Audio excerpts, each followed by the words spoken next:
A gente vai fazer uma breve pausa só para voltar a falar sobre a autorização da Justiça de transferir o ex-presidente Lula para a penitenciária de Tremembé, no interior de São Paulo. A data da transferência não foi definida ainda.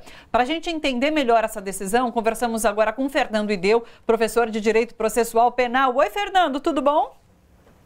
Olá, tudo bem, Thalita? Boa tarde a todos. Pegando fogo essa história hoje, né? Eu queria que você explicasse para a gente essa questão.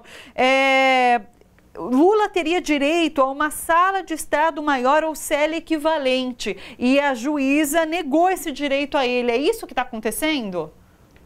Bom, primeiro acho que a gente precisa ter calma, né, para analisar tudo isso e não perder o foco, né?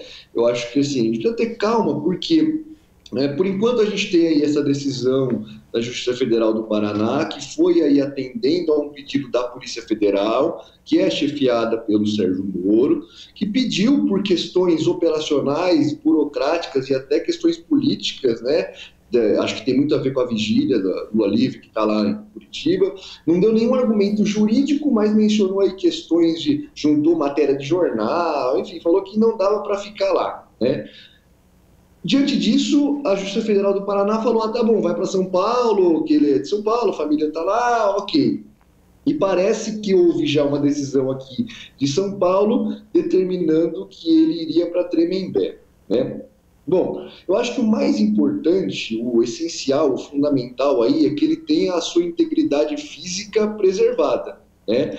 Evitar qualquer atentado contra a vida. Não por ele ser o Lula, mas porque todo preso, né, cujo caso ganha uma dimensão midiática e desperta paixões e ódios em qualquer situação, tem esse direito de ficar num local onde a sua integridade física seja preservada.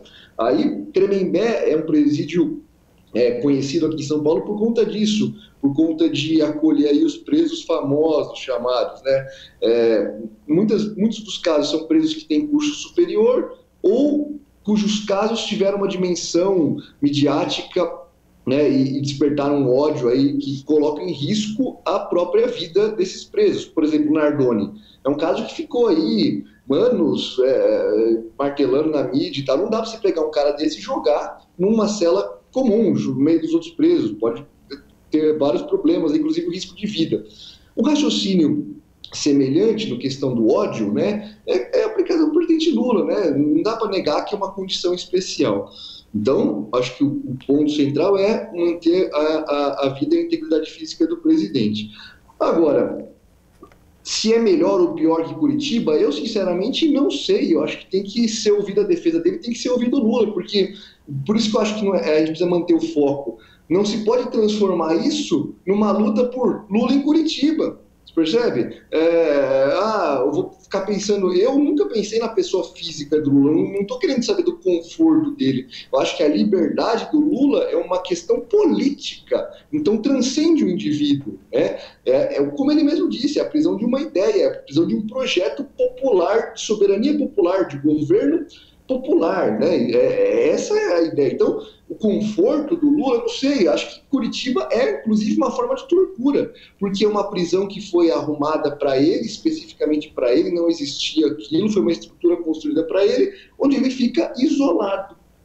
Até algum tempo ele estava, inclusive, incomunicável, não podia nem dar entrevista. Então, assim, isso é uma forma de tortura, ele estava lá numa solitária em Curitiba. Quão melhor é isso do que as condições em Tremembé? Eu, sinceramente e honestamente, não sei. Talvez seja até melhor para ele ficar numa cela lá, ainda que uma cela individual, mas que conviva com outros presos. Eu, sinceramente, não sei. E não acho que a Polícia de São Paulo, que a Secretaria de Administração Penitenciária de São Paulo, vá criar maus tratos com o Lula, não acho. Eu acho que vai fazer um jogo político, que o Dória já vem fazendo. O Dória acabou de dar um tweet aí falando para a Gleisi, aquele jeito dele péssimo, né? Aquele jeito horrível de se fazer política, aqui ele vai trabalhar, coisa que ele nunca fez na vida, aquela coisa assim, repugnante, que é própria do estilo dele, e acho que é isso que ele vai ficar fazendo, política, fazer politicar essa bandeira política em cima. Não acho que seja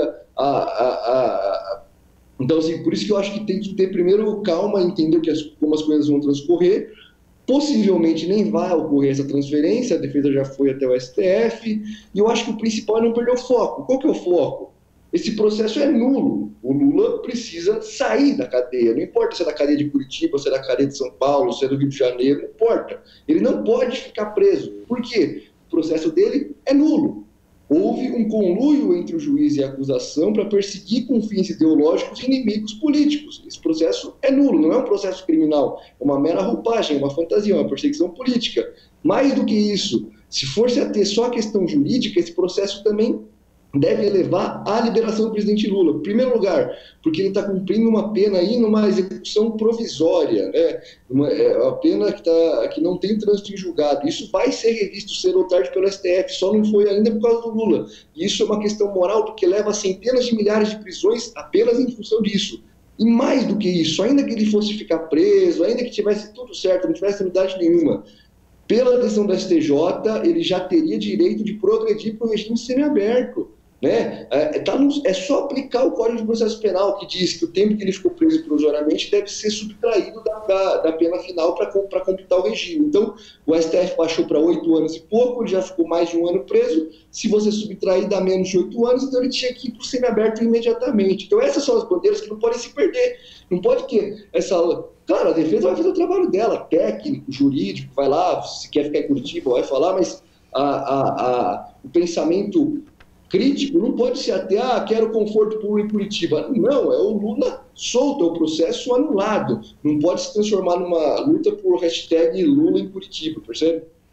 Eu via uma carta que a defesa do ex-presidente mandou para o STF agora, e ela é endereçada inclusive a Gilmar Mendes e cita as mensagens do Intercept, todas as revelações que surgiram aí no último mês, nos últimos meses.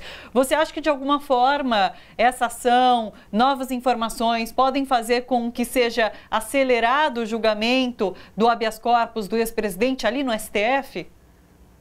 Acho muito difícil, mas é importante a gente entender por que a defesa fez uma petição para o Gilmar Mendes, né? É porque aquele habeas corpus que julga a suspeição do Moro, aquele habeas corpus que a gente já conversou aqui, que foi impetrado antes das mensagens, mas que ganhou o reforço das mensagens e antes do recesso foi julgado, e não foi julgado no mérito, foi julgado só a liminar, que perdeu por 3-2, né?